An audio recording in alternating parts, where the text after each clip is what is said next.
Hello and welcome to Please Pause Episode 2. Today is June 9th, 2016. I'm going to give you all the biggest StarCraft 2 Esports news in a nice little bite-sized package and tell you my opinion on some of the biggest stories that happened this week. Take TV has announced the casting lineup for Home Story Cup 13.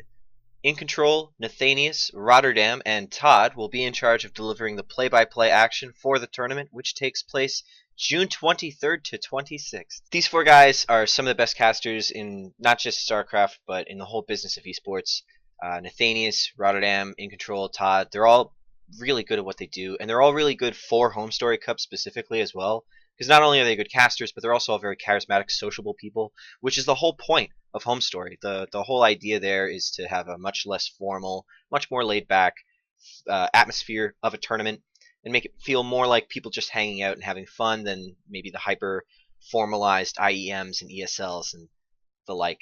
So this is a great announcement. There's really nothing else to say. Team Brood has announced multiple additions to their StarCraft 2 roster. Theo, Vibe, Puck, and Semper were all added to Root this week. Just to preface this story before I do my analysis, I am an official Root Gaming vlogger, so I am sort of affiliated with Root.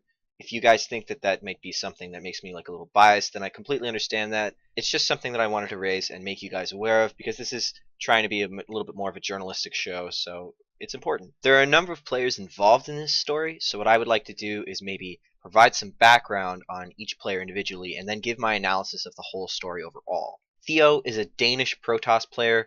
Most recently, you might know him from casting with Naniwa during Naniwa's Incognito tournament that happened this week past. He started playing the game in Wings of Liberty towards the end, reached Grandmaster during Heart of the Swarm, and now seems to be doing a lot of work with Legacy of the Void, trying to do as much as he can with that. Fun fact, he was a Counter-Strike semi-pro, so he has esport experience in the past in his resume, and it seems like he's looking to do some big things with Legacy of the Void. Semper is a Canadian Terran who most people probably will recognize from having an okay run during Base Trade TV's Hell It's a Boot Time tournament. He made it through the online qualifier stage, beating players like Huck and Mooskills. Unfortunately, he didn't perform so well in the offline portion of that event. However, it's said that he's making some pretty serious waves in Legacy of the Void. Vibe was a mainstay on Team Root for most of its early existence.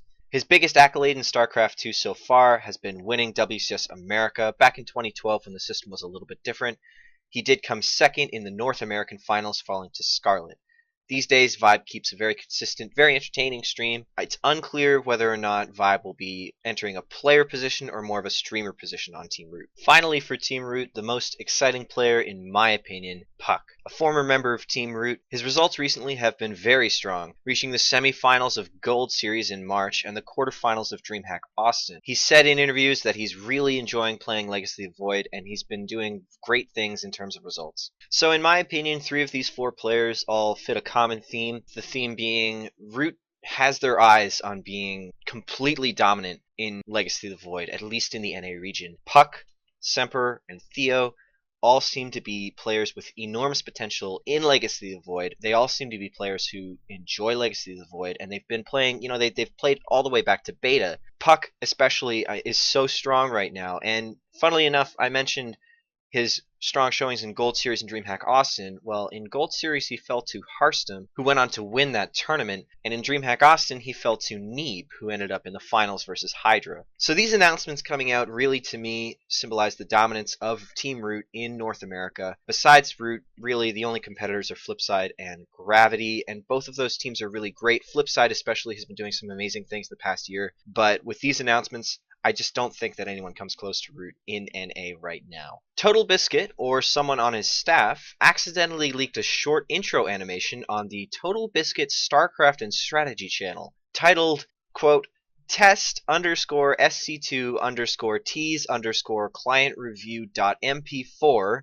The video's description reads, contracts signed, forward to sponsor for review, start pre-event promotion, thanks. P.S. Not for public consumption, post unlisted. Whether or not this video is some sort of viral marketing play, because the video is still posted as public, not unlisted, I don't know. Either way, it's definitely building some hype in the community. People are excited. It's a cool intro animation. The fact that Total Biscuit is moving forward on his plans to bring us more StarCraft 2 action is just really exciting. Keep your eyes glued to all things Total Biscuit and all Total Biscuit media, and we'll see where this goes. We'll see if there's a big announcement coming out soon.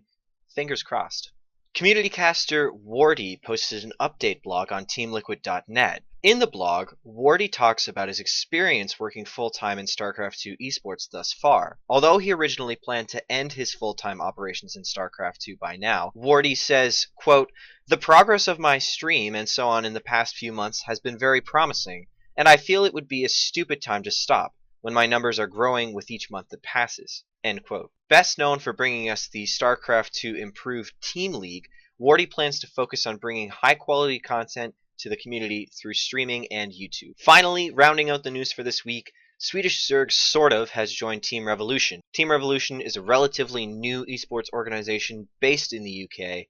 They currently have rosters for StarCraft 2, Smash Bros, and Metal Gear Online, although according to their bio description on Twitter, they are looking for Counter-Strike Go players. The team is currently accepting applications for their StarCraft 2 roster according to their website. Sort of is definitely somebody that I remember from back in the Wings of Liberty days, in particular because he was a member of Team Western Wolves, and I loved that team. Most recently, he's been sort of what I would call a mainstay at the European events, having just lost in DreamHack Tours in round 1 to Showtime, who would eventually go on to win the tournament. I don't know if his recent results are really indicative of him as a player and of his abilities as a player, at least in offline events, because like I said, losing round 1 to the player who would eventually win the tournament, especially losing 3-2, that's not that bad. It doesn't really say anything at all. It'll be interesting to see what sort of the Direwolf can do with this new team, Team Revolution, who's very new to esports. The fact that they have a Metal Gear Online team is really interesting. We'll see what happens. I hope it'll be a good move. Looking ahead to the next week in StarCraft 2 Esports, I'm really excited for everything that's happening in the Korean scene. I'm going to put up an image right now from the @esports StarCraft account on Twitter. It's the best place to go on Twitter if you want up-to-the-minute news on everything happening in the esports StarCraft scene. Great place to keep up to date on the tournaments and everything that's happening. My pick, my must-watch for the week is tomorrow's Code A group, June 10th, because that, to me, that's the group of death. Only because Dark and Innovation are going to slug it out.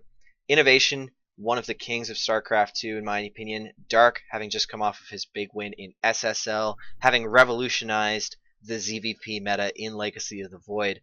I'm so happy and I'm so excited to see these two duke it out in a good old TVZ. I'm really interested to see if we're going to see any new strats.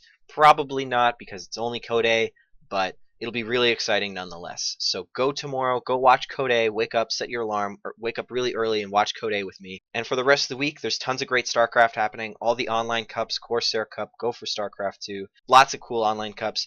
Ting Open, actually in group stage now. Go check that out on Base Trade TV. Lots of cool stuff going on this week in StarCraft. I'm going to link the Team Liquid events calendar down below in the description. I'm also providing links to all of the stories that I talked about down in the description below. So if you want to check out the source of what I'm talking about, please go down, go in the description, click on the links. If you want to follow me on Twitter, on Tumblr, on YouTube, on Twitch, I am Cyan Esports on all of those platforms. Subscribe if you want more StarCraft 2 updates like this. I'll be back next week to talk about all the things that happen in StarCraft 2, and I am looking to expand this series into Overwatch Esports when I feel most comfortable with that. So please consider following me on Twitter, please consider subbing to the channel, and keep up to date with all the cool things that I hope to have on the go. Thanks, guys.